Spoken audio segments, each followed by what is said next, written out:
Lille, est-ce que c'est pas le pire tirage? Non, c'est pas le pire, parce qu'il y avait pire. Et après, voilà, il faut se qualifier, c'est sur un match. Donc, déjà, on est content d'être en demi-finale. Mais bon, on aura le temps d'en reparler. Alors, il y a Lille ce week-end, c'est la 3e défense. Quand Bordeaux rencontre des équipes qui sont bien regroupées, vous avez des difficultés. Qu'est-ce qu'il va falloir faire? C'est vrai que ce genre de match, c'est vrai que Lille a toujours eu cette faculté à bien défendre, à être très agressive. C'est ce qu'il faut faire, c'est les ingrédients du moment, c'est-à-dire donner beaucoup de vitesse à notre circulation de balles pour les mettre en difficulté.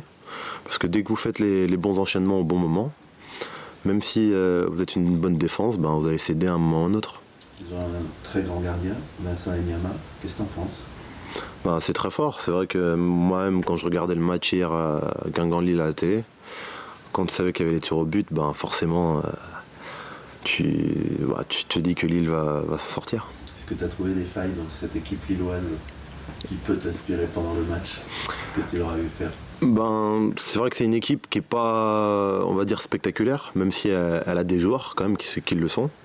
Mais on sent que voilà, qu'il manque toujours quelque chose, que malgré les qualités individuelles de chacun, c'est pas forcément une équipe qui joue avec le maximum de son potentiel.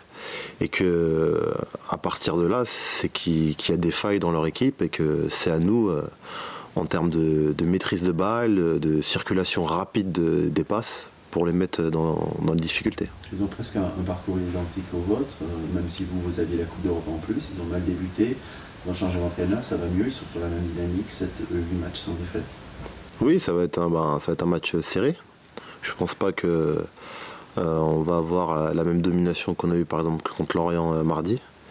Mais c'est à nous de toute façon d'aborder le match comme on l'a abordé ces derniers temps, c'est-à-dire avec beaucoup de rigueur, beaucoup de sérieux. Et en même temps beaucoup de concentration technique parce que je trouve qu'on est mieux dans ce domaine-là, même s'il y a eu des passages à Montpellier où on a beaucoup souffert normalement, notamment en deuxième période. Mais c'est des choses nous doit rectifier. Je veux dire, on ne peut pas être parfait du jour au lendemain. Et c'est à nous de corriger les choses et de s'améliorer de match en match. C'est dans la gestion des matchs, les temps forts, les temps faibles, où vous êtes amélioré, notamment techniquement?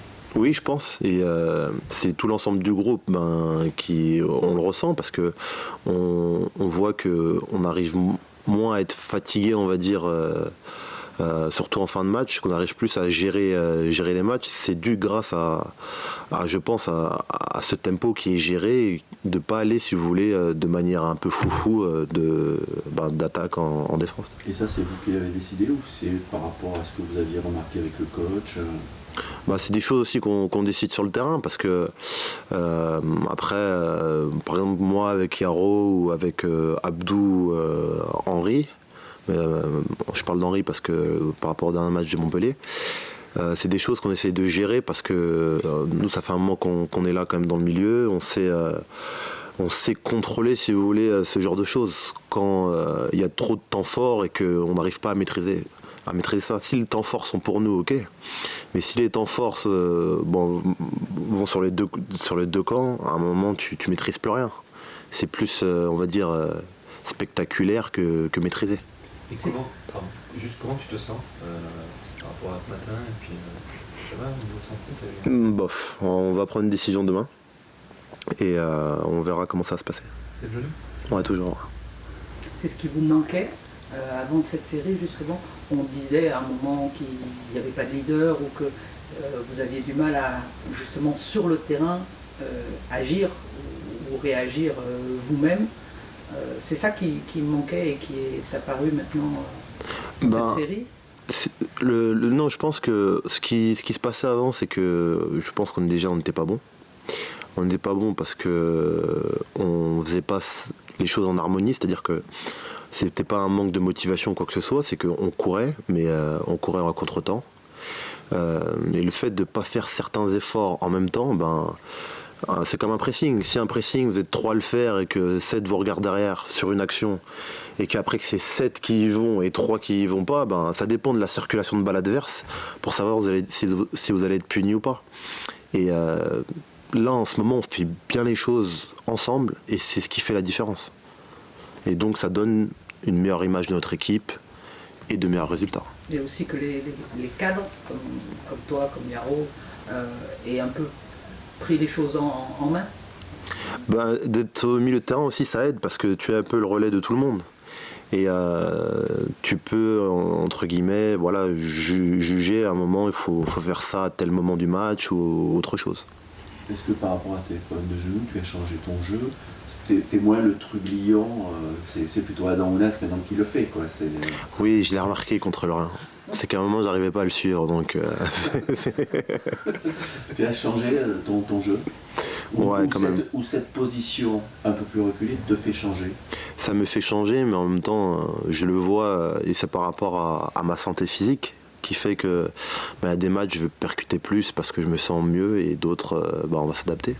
Comment tu t'es adapté à cette nouvelle position au milieu, dans le milieu à 3? Après, c'est en termes techniques, ça m'a pas posé de problème. C'est surtout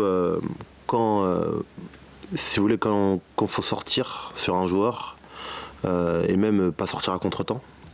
Parce que des fois on veut faire le héros en sortant vite, mais on se fait éliminer, on accélère le jeu de l'équipe adverse. Et il n'y a que par exemple un mec comme Poco qui est fort individuellement dans la récupération qui peut se le permettre. Mais moi je dois essayer de suivre mes coéquipiers, d'être meilleur, on va dire, tacticien.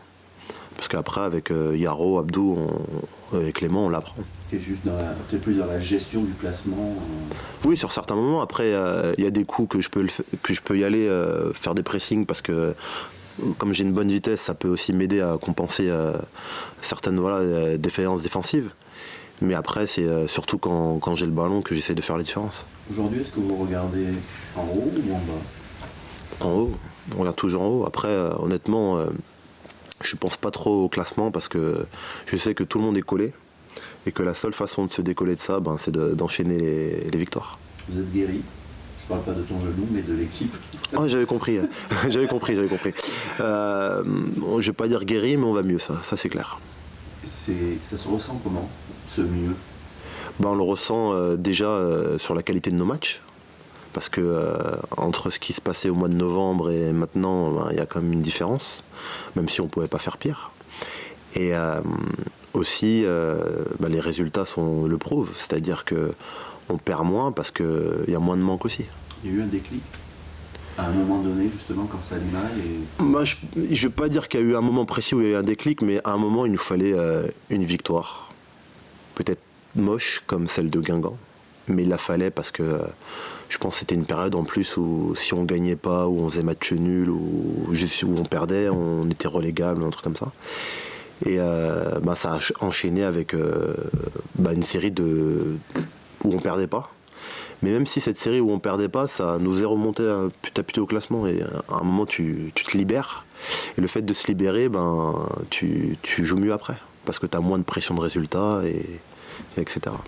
Plus une série, c'est vraiment ce que tous les joueurs attendent, quoi. Souvent, on parle de jeu, tout ça, mais on dit oui, mais il faut une série. Bien sûr, et surtout dans cette période actuelle, parce que et je suppose que toutes les équipes, hormis celles qui sont un peu décrochées comme 3, se posent cette question-là en se disant qu'il faut faire une série pour... même le 17e, il fait une série, il peut se retrouver 5e. Donc à partir de là, c'est la chance pour tout le monde, et c'est ces moments-là, en janvier-février, qu'on doit faire la différence. Après, il faut ajouter dans cette série plus de victoires. Parce que c'est vrai que 3 points, ça, comme tu dis, ça... Bien sûr, ça fait une grosse différence. Bien sûr. Nicolas, Henri est parti. C'est possible que Lamine parte aussi. Est-ce que vous parlez un peu du mercato entre vous? Non, pas vraiment, parce que juste on pose des questions individuellement, parce qu'on a vu dans la presse que tu partais, est-ce que c'est vrai, est-ce que c'est faux, et c'est juste ça. Mais sinon, y a tellement, les matchs sont tellement collés qu'on préfère des fois... se concentrer sur ce qu'on a à faire. Là, je pense qu'individuellement, on pense plus à Lille et après à Angers. Et si les joueurs sont amenés à partir, c'est comme ça. Moi, ça fait 10 ans que je suis dedans, donc j'ai vu des joueurs qu'on ne s'attendait pas à ce qu'ils partent. Le lendemain, leur casier était vide, donc ça peut aller vite. C'est chiant un peu le mercato hivernal pour les clubs et pour les joueurs? Bien sûr. Après, c'est pas facile parce que voilà, Henri, c'est une personne qui était importante au niveau du groupe, que ce soit sur le terrain ou en dehors. Donc c'est difficile à perdre un joueur comme ça. Lamine, si il a amené à partir, ça peut être le même coup dur. Mais ça fait partie des aléas d'une vie de footballeur et il faut l'accepter, il faut avancer. Et vous avez parlé avec Milan sur l'éventuel arrivée de Jovanovic. Ils se connaissent bien. C'est vrai. Il a même invité pour le premier de l'homme, il ne pouvait pas venir. J'y ai pas pensé, je songerai à lui poser la question.